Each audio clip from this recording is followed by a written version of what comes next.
the American people stand firm in the faith which has inspired this nation from the beginning. We believe that all men have a right to equal justice under law and equal opportunity to share in the common good. We believe that all men have the right to freedom of thought and expression. We believe that all men are created equal because they are created in the image of God. From this faith, we will not be moved.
Hello and welcome to the Freedom of Thought podcast. I am your host, Paladino Joey, or Joey Awajan. Freedom of Thought is available on all of your favorite podcasting apps. I thank each and every one of you once and always for downloading and listening to this show. It is always a great pleasure to be back on board with you once again today. As, we're going to go back to the political side of the equation today. Hopefully you don't mind. A pretty major announcement, kind of exciting in a lot of ways. RFK, that'd be Robert F. Kennedy Jr., has suspended his campaign, obviously thinking, like, what the heck? I mean, they're not even going to let me do anything anyway. They won't even interview him or anything. So, at the end of the day, this is RFK leaving the Democrat Party to become an independent.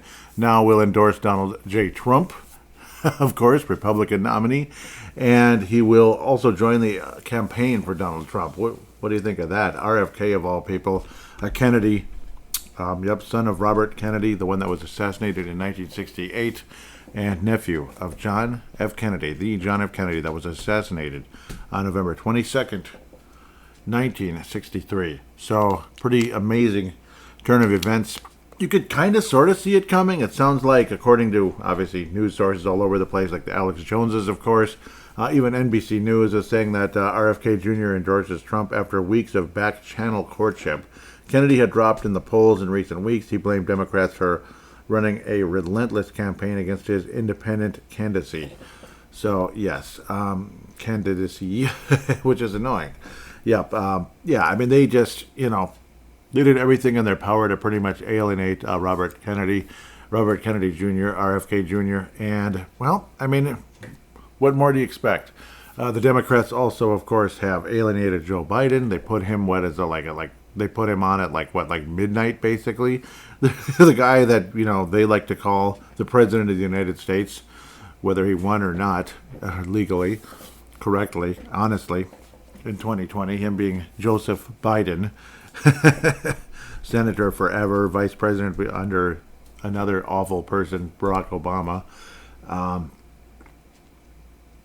They've pretty much alienated him, and again, putting him as late as midnight on the first of the DNC nights this past week, the Democratic National Convention and all that. Basically doing everything in their power to alienate Joe Biden. Wouldn't that be something if Joe Biden turned around and endorsed Trump? Obviously, the odds of that happening are 1 in a bajillion, pretty much. Joe Biden's pretty much set in his ways, and odds are that the Democrats basically, probably more than anything blackmailed him to be able to still go up there and have a speech endorsing Kamala Harris with all that passion and yelling and anti-MAGA Republican attitude that he basically likes to have. And remember how he had that rant a couple of years ago where it looked literally like Adolf Hitler with his soldiers around him, yelling off one of his speeches many years ago. It kind of had that look, like a Nazi speech. And of course the Democrats laugh at all of us that would dare to mention that, the resemblance, which I thought was a lot more realistic than people want to admit. It's a lot more realistic conversation than people want to admit. And, it's enough to drive people crazy, the arrogance of Democrats, one way or another. And I know it probably sounds bad if I'm just 100% Republican all the time. But of course, here's the thing. I'm actually, at the end of the day, I'm an independent in a lot of ways. I'm a conservative-leaning independent. Because do you think I would endorse George W. Bush or George H.W. Bush today if they were running for president? Hell no. Pardon my French. And I don't like to swear on this show. That's a lot of reasons why I censored some calls in the past that dropped F-bombs and stuff. There's just no need to drop F-bombs on this podcast. It's just not necessary. We can get our point across without cursing. So, what am I even getting to? No, like George W. Bush, George H.W. Bush, no way. John McCain, no way. Mitt Romney, no. Paul Ryan, I thought he was good. No. So, there are so many rhinos.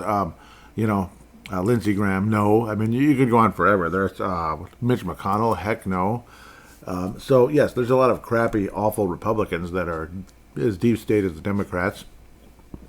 So, at the end of the day, yes, I'm very conservative, so it's like, of course, I'm more likely to endorse somebody on the Republican ticket. It's just a matter of, there are certain Republicans, quite a few, that I wouldn't today. So it's consider me more of an independent myself, kind of like Robert Kennedy in a way, but obviously on the conservative side of things. Anyhow, Robert F. Kennedy, this is NBC News. Yes, I'm using that because I wanted to have something that was before the rally, that was put up before the rally. Obviously, great rally. Love to see RFK Jr. and Trump, of all people, together at the rally. I think that's one of the coolest things ever that this happened. Robert F. Kennedy endorsed former president, and future President Trump Friday afternoon during a lengthy speech putting to rest his tumultuous independent presidential campaign. Well, thanks, Catherine Cortez and some other people. Obviously, NBC News sucks, but I'm just using this as a cheat sheet, basically, to get some quotes. So, yes, I'm citing NBC News, for the quotes. Thank you very much. Many months ago, I promised the American people, this is RFK, of course, Jr. Many months ago, I promised the American people I would withdraw from the race if I became a spoiler. In my heart, I no longer believe I have a realistic path to electoral victory. Framing both Trump and himself as victims of the continual legal welfare by Democrats, Kennedy criticized Vice President Kamala Harris for not having won a single delegate, and that's 100% true. She did not win a single delegate during her 2020 race and accused her of ignoring the press and scuttling a policy platform for what he called a campaign-focused exclusivity on opposing Trump, and he compared Biden and then Harris's grip on the Democratic Party to the atrocity of Russia under President Vladimir Putin. So, yeah, that is just all kind of like a dictatorship. Quote, these are the principled causes that persuaded me to leave the Democrat Party and run as an independent, and now to throw my support to President Trump. Notice he didn't say former President Trump, because a lot of people like to say that. The causes were free speech, the war in Ukraine, and the war on our children. Yes, one of the two candidates has adopted these issues as his own, to the point where he has asked to enlist me in his administration. So yes, Trump is going to ask RFK to be in his administration. I'm speaking, of course, of Donald Trump. So, awesome.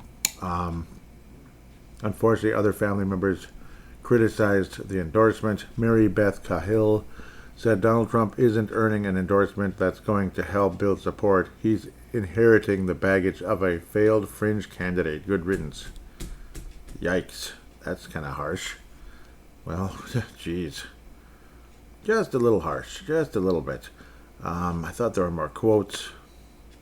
No, these are some people that are not good. They're evil or whatever. Okay, this one's okay. Never mind. Sorry about this. But mostly, yes. A lot of the focus is on nutrition in a lot of ways from RFK.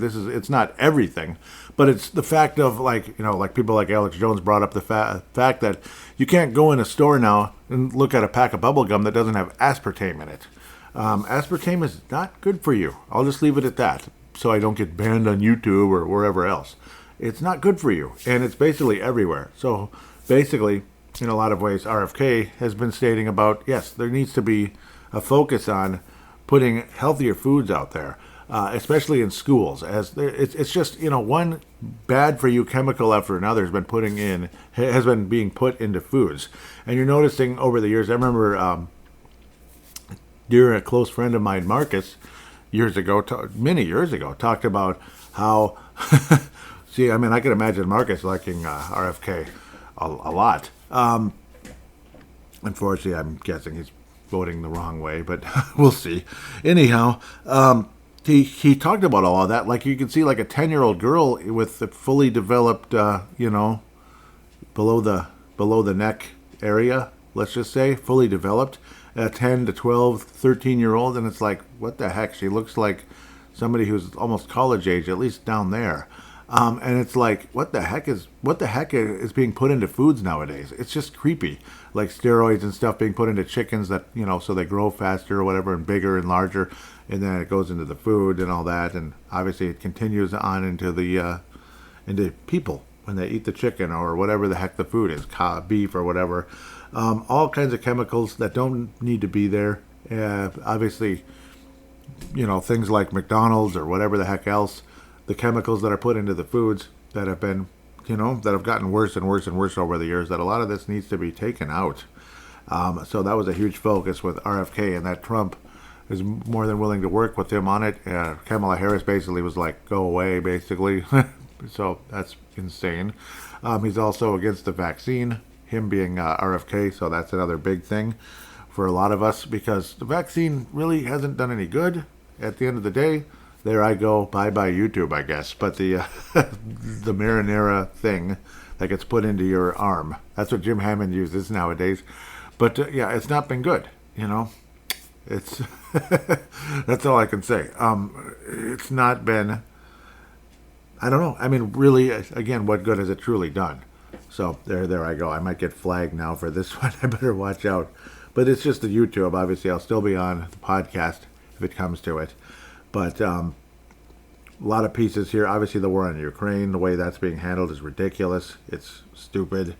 It's just being forced and continue to go on and prolong and belabor forever. Hundreds of thousands of deaths for no real reason. This type of thing. It's just too much how they keep pushing the war on Ukraine and keep throwing money towards Ukraine, weapons and money towards Ukraine to keep the war going and going and going and going and going, and more Ukrainians keep dying anyway. It's just like pointless and dumb at the end of the day. It's sad.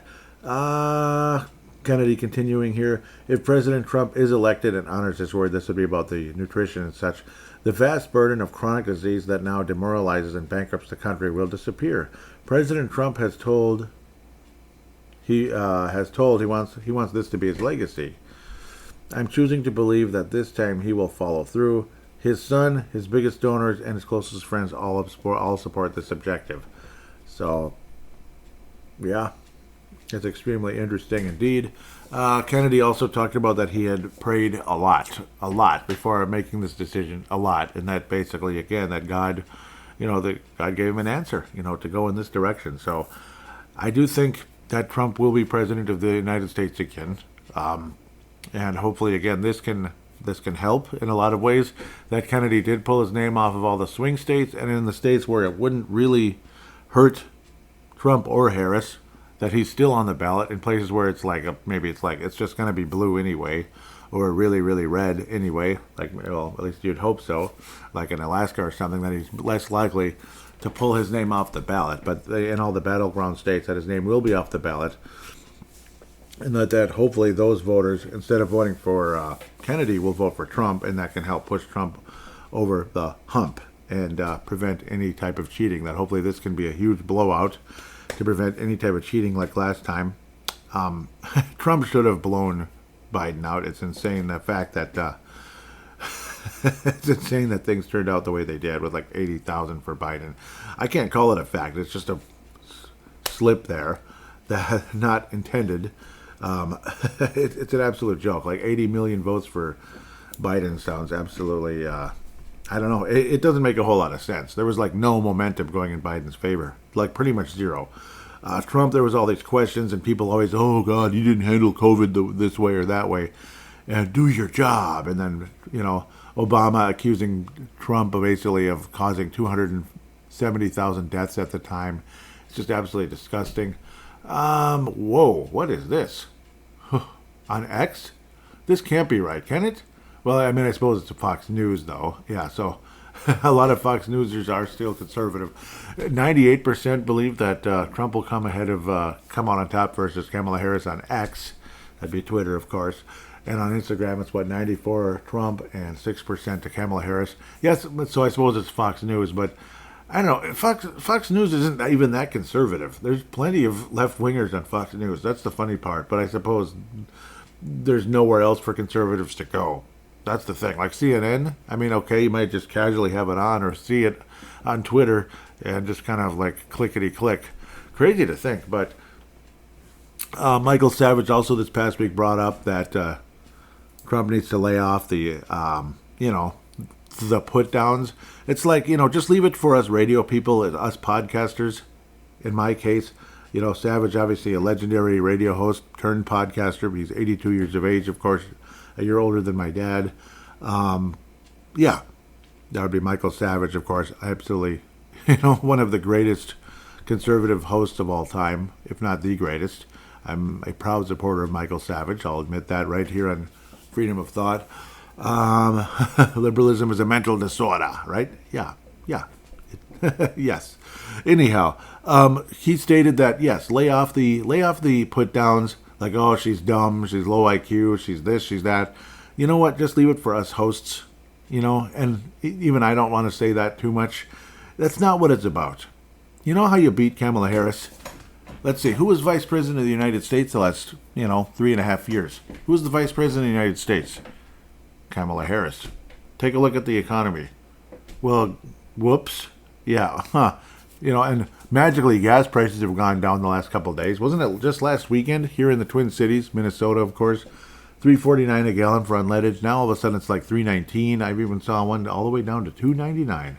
Though I think that might have been that 15 deal, that 15 crap that's not good for your exhaust, really, because it damaged mine. Okay. Uh-oh, flag. No, I'm just kidding. Well, it did.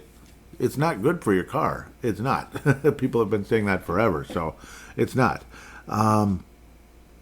What the heck, But yeah, like $3.19 and such, that's, it's a big difference. So, but still, huge difference in gas prices since Trump came in office, and that's just one thing. Obviously, there were so many jobs, and like shutting off the pipeline and all of that. One bullcrap failed policy after another when it comes to global warming. Again, like shutting down the pipeline, Keystone Pipeline. What really good did that do? Seriously. Going against coal the way they have, all it does is raise energy prices, and that's all you've really accomplished. People go to grocery stores, complain about the prices, and then vote Democrat again. It's just, what are you doing? Like, what are you watching? So basically, again, focus on the failed administration of Biden-Harris. That's all you got to do, rather than, oh, she's dumb and low IQ. Look at her, she's a screeching lunatic. Yeah, she is, but that doesn't. That's not what you need to focus on in a debate. There's no point, or in a rally. Just look at the failed policies. Look at the failed administration. It is one of the worst administrations of all time. Regardless of what some of the local radio hosts here like to say, how, oh, it's been pretty effective. Biden, he might be a little bit out of it now, but his presidency has been pretty effective. And yeah, from your point of view, from your ultra-left point of view, the guy voted for Walter Mondale versus Reagan. I mean, anybody voting for Walter Mondale versus Ronald Reagan doesn't have a conservative bone in their body. Ronald Reagan, you couldn't even vote for him during that election? Okay, and he's not from Minnesota, and he wasn't living in Minnesota at the time. I can understand some bias from left-leaning people here in Minnesota because Walter Mondale's from Minnesota. Doesn't mean I'd vote for him. Tim frickin' Walz, Tam Tim is from Minnesota. Well, he's governor of Minnesota. He's actually from Nebraska, which is a very, very red state. Thank you very much, Gerald String, who lived there for quite a while, back in South Dakota now, apparently. It's... Yeah, I mean, again, he's governor of Minnesota. I mean, we got to pass it on. We're going to be the spotlight of America for the next 4 years or 8 years or something. With Kamala Harris too. Oh wow, take a look at Kamala Harris's policies in California. I mean, you could start there. What's really been all that great in San Francisco? I mean, that's why Michael Savage, and that's why I've heard about Kamala Harris for as long as I have, well before she became vice president of the United States via a weird election in 2020. We'll just leave it at that. A strange election. I don't know what to say anymore, election in 2020. Yes, it's long ago now, and we're in 2024. Still stuck, though, how things went.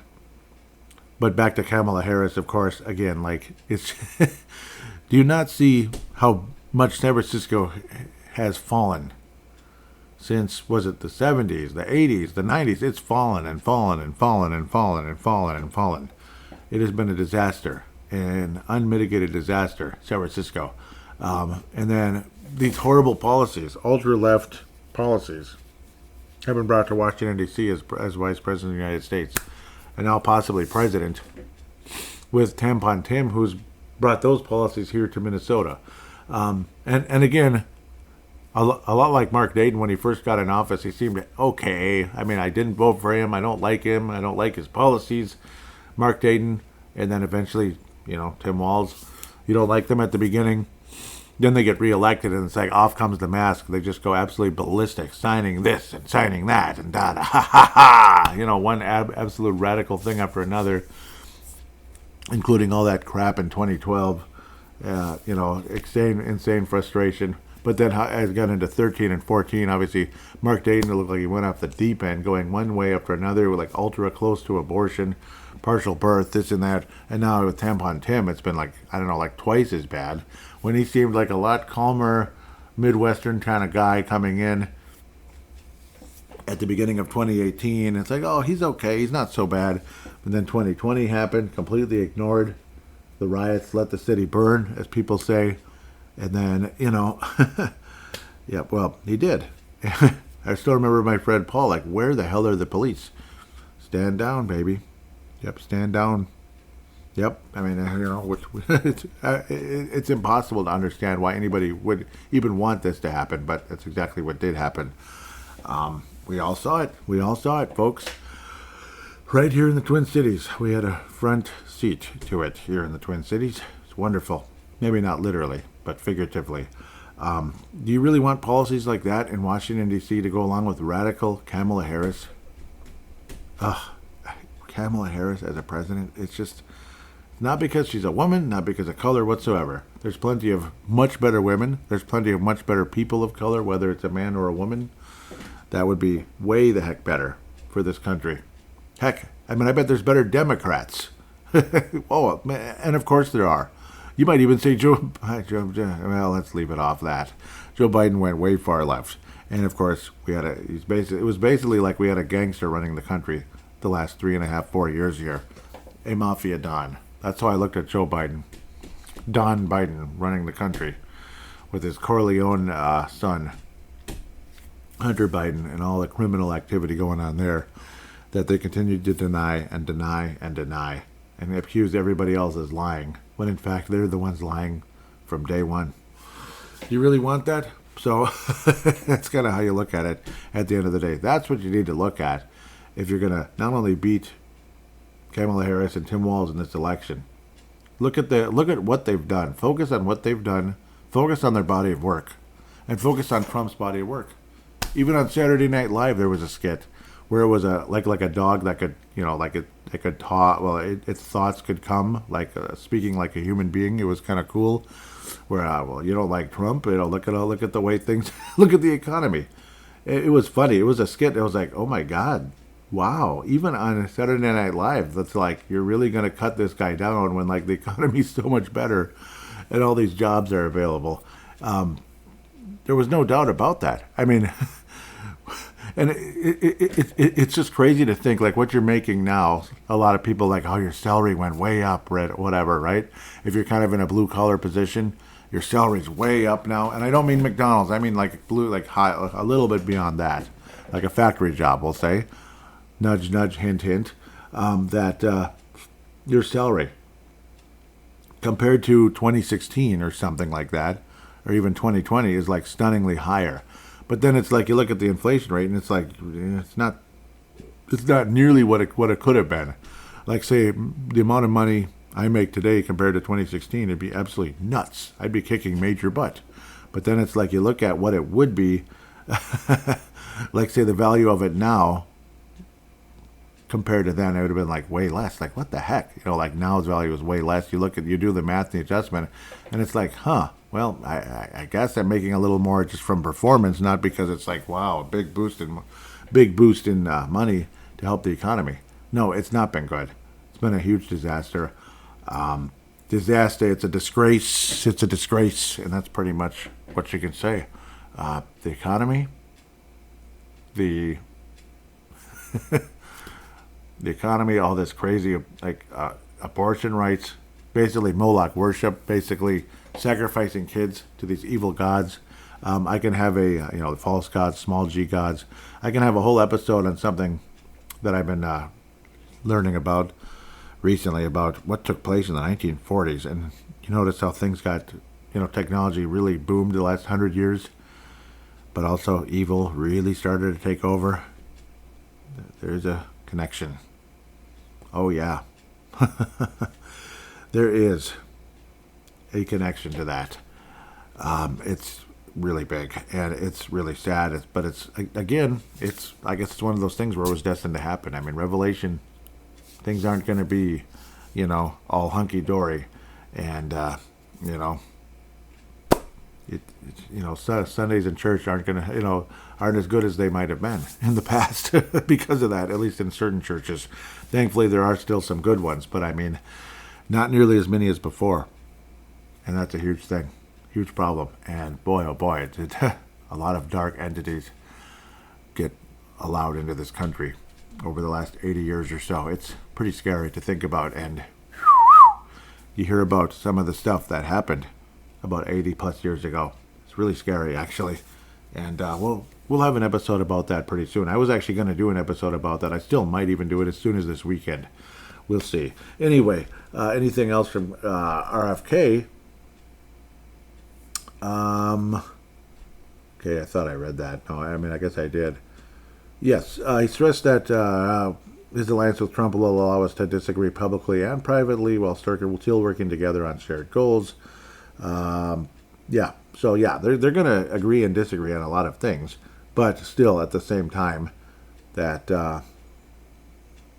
they will be working together for the greater good. And isn't that what politics were supposed to be all about anyway? Working together on the greater good. Like all this, this, we're at the end of the day, kind of like how New World Order agents, Bill Clinton and George H.W. Bush joined together and see, we're working together, or this and that, like during the whole Katrina thing and before that, everything's going to be fine and da-da-da. And then eventually became W. Bush with Clinton as H.W. had gotten older and older and in a wheelchair and eventually passed away. See, they're working together with the New World Order, basically, but playing this, we're all good people. At the end of the day, we're now the true good people that are willing to talk about, what's really going on out there, and that these people want a New World Order, and they want to destroy not only this country, but the whole planet, basically, and take over. That's pretty much what the New World Order is. Mark of the Beast and all that, eventually. Whereas, RFK and Trump are basically about exposing all of that.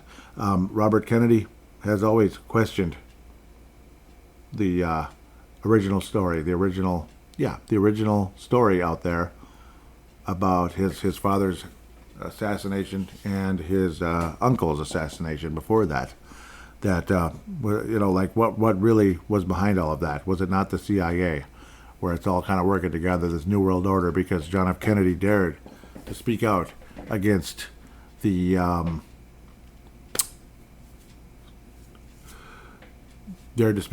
basically secret societies, secret oaths, and secret proceedings.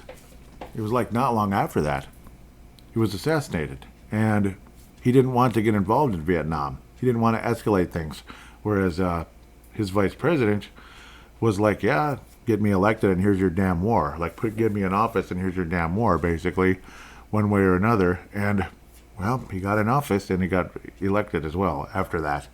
And there was their damn war. I mean, those were his lines. That would be Lyndon Johnson, of course. So it was a big idea, a new world order, as H.W. Bush would say. And of all places H.W. Bush could be on the day of Kennedy's assassination, Dallas, Texas. Yeah. H.W. Bush was there. That doesn't mean he did it, but he was there. Yep. Isn't that something? It's absolutely nuts.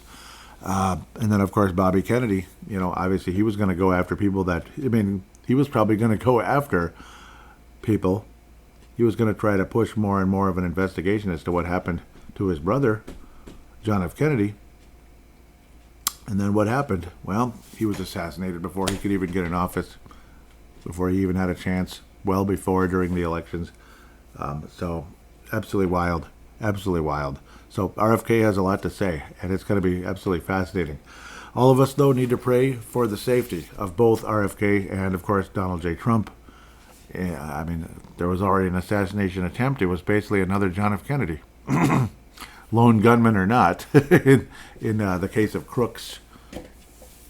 But it would have been a similar type of deal where the head would have, burst open, at least on the side, just like JFK.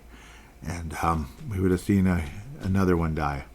It would have been a terrible thing. Not a current president at the time, but maybe should be and will be again, thanks to him surviving that terrible, scary event on July 13th. Absolutely scary. But yeah, we need to pray for their safety at all costs. We need to pray for their safety. Donald Trump and Robert Kennedy, as there's definitely going to be threats, and these threats need to be stopped. We need to curse them at the root, and we need to simply say, no weapon formed against them shall prosper. No weapon formed against them shall prosper in the name of Jesus. And we need to stand on those. We need to stand on God's word when it comes to our own safety. But of course, again, Trump and and RFK, because they're going to expose a lot. Let me tell you, them working as a team, they're going to expose a lot. I mean, the ultimate deep state dream team potentially here going forward. They are going to expose a lot, and it's going to be a wonderful thing. It's going to be a wonderful thing for this country, and it could really help prevent a lot of terrible things happening in the future, and also really shine a light on what's really been going on for the last 80 years or so, for the last 60 years, for the last 10 years, for the last 20 years at the end of the day. So I know I've kind of gone down about 50 rabbit holes in this episode. I hope you don't mind, but there's a lot to say. Maybe it might be a ramble to some of you. To others, it might be good information. Might feel unorganized, but again, there's so many rabbit holes you can go down when it comes to all of this conversation. So I apologize if it's felt like that. It's also kind of a little bit later when I'm recording this, so maybe my mind is wandering a bit, and I apologize. A lot of things going on during the course of the day that needed to get done. Imagine that. We're all hard workers. A lot of us out there that aren't wealthy enough to just have one job and just do our own thing. One job and then have plenty of free time to do this and that. Or maybe your main job is the podcast, which would be a dream come true. Would be great to help with that possibly happening someday. Optional donations. There's a link in the show description for that if you'd be so kind. And believe me, I would consider that insanely kind if you were to help in that. Donations, one-time donations, as low as 99 cents. So it'd be amazing. Let's look at the Facebook page and the Instagram to see if there's any type of replies or conversation. Colonel Harlan Sanders was a 33rd degree Mason, which is really sad. I actually had KFC tonight. So it's like, whoops, maybe I shouldn't have. Yeah, so that's actually kind of scary when you think about that. No replies to that, but I did post the image. You don't want to believe that's true, but I guess it was. So that kind of sucks. Instagram, I don't think there's anything. Just mostly likes, and I do appreciate the likes, but don't be afraid to say something. You're more than welcome. Mark from Iowa, Mark Carlson. It's been a long time. Gerald String, I miss the calls. Man, one day wouldn't it be nice if I could have Timothy Alberino on this show? Oh man, because I'm seeing him like pop up right now as I load the Instagram. That'd be cool. That guy has a lot of knowledge to bring to this show someday, if I could be so fortunate. Obviously, shows like the Blurry Creatures and such. He's been all over the place. Obviously, I don't know if he's been on Confessionals. So yeah, I don't see any conversation. Just likes. Appreciate the likes though. But yeah, share the show if you can. Tell your friends about this show. It needs some love. It really does. This show really needs some love. I think it deserves more attention than it's getting. Of course, some of the other episodes, the political episodes, well, they're kind of dated because, this happened this day and this year, and then, da-da-da. You can kind of look at this as a historical episode in the future if you want to. But obviously, there's other episodes that I've done that are pretty dateless at the end of the day, where I talked a bit about O.J. Simpson, the case, a lot of stuff that 98% of you probably never knew. Fascinating stuff, thanks to Bill Deere from Texas, who really, really, really opened a lot of avenues. Absolutely amazing. So do check out that episode. It was recorded in April. What was it called? OJ Case, What Really Happened? ? It's not me saying, I know what happened. No. And it's Bill Deere's research that deserves some attention. And I'd like it to bring that to the airwaves. What was it? A couple of interesting episodes. Yeah, I talked about the Giants and all that on the last episode. Check that out. Why not? What's your role? And then the 20 patriarchs. I try to bring unique episodes if I can, and that's kind of where it's about freedom of thought, political stuff. Well, obviously there's more than meets the eye, as the Transformers might say, when it comes to maybe I'll do an episode on the Transformers someday. But yeah, more than meets the eye when it comes to politics as well, be it good or bad. Like our Giants on Earth Now. Well, yeah, you should check that episode out. All kinds of crazy episodes. Yeah, the Lincoln Ghost. I think that was a really fascinating one. Early May. Check that out. Check it out. And of course, this episode, just share it to your friends, of course. Obviously, I'm guessing some people that might be strong leaning of the left, maybe you don't want to share it to them, but if you want to, go ahead.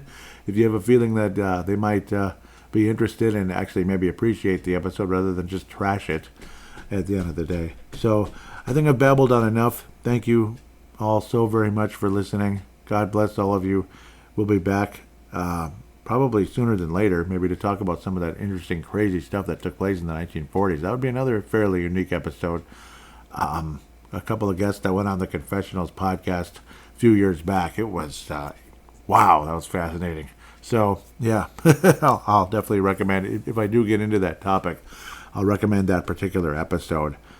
So I'm citing sources, you could say, like I'm not plagiarizing and such, because plagiarism is lame. You don't want to do that. With that said, though, again, it's like a dream scenario. RFK Jr. endorsing Trump. It's just like, wow. Like about a year ago or so, when he really started to come on the scene and make a lot of these amazing statements. It was like, that's a Democrat I could get behind, believe it or not. I wouldn't agree with everything, of course. I'd much rather have Trump at the end of the day rather than some of the Democratic views that RFK may have, like pro-choice and all of that. But at the end of the day, still, he's out there exposing so much, and including the vaccine and such, but exposing so much of this deep state garbage. So to get him to endorse Donald Trump is pretty amazing at the end of the day, and it could be a death nail for Kamala Harris and Tim Walz, and I hope it is. With that said, thank you again for listening. God bless you, and may the real, one true God, the capital G God, bless America.